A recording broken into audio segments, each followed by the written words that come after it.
அடுத்து மிக முக்கியமானது என்னன்னு பார்த்தோம் அப்படின்னானே, நம்ம சைதை துரைசாமி அண்ணன் இருக்காரு பார்த்தீங்களா, அதிமுகவோட முன்னாள் நமது எம்ஜிஆர் தலைவரோட நெருங்கிய நண்பரும் கூட. அவர் வந்து கட்சி வந்து இந்த மாதிரி இருக்குன்னு சொல்லிட்டு கவலைப்பட்டு சில வார்த்தைகளை வந்து மீடியா முன்னாடி அவர் சொல்லிக்கிட்டு வர்றாரு.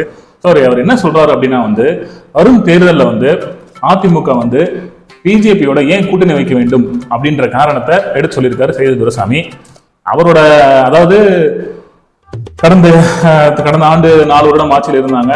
இப்போ அதில் பாதாளத்துக்கு பல தொழிலை சந்திச்சு வந்துட்டாங்க அந்த பொதுச் செயலாளர் எடப்பாடி பழனிசாமி அவரோட தலைமையில. ஸோ இப்போதான் வந்து அவருக்கு ஏதோ அந்த ஒரு அரிய ஒரு சிந்தனை வந்திருக்கும் போல. ஸோ அதை பத்தி நீங்க சொல்லுங்க, தொண்டர்களுக்கு சொல்லுங்க. இதுக்கு ஒரு புது மொழி தான் எனக்கு ஞாபகத்துக்கு வருது. புதுமொழியா? வில்லங்கமான மொழியா இருக்குமே. அது நீங்க கொஞ்சம் ஏத்துக்கிட்டு தான் ஆகணும். நான் காது தின்றேன்.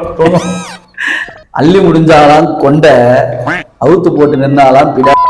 No no no censor, bad words no. எப்பா இது சுத்த தமிழ்ப்பா. தமிழ்.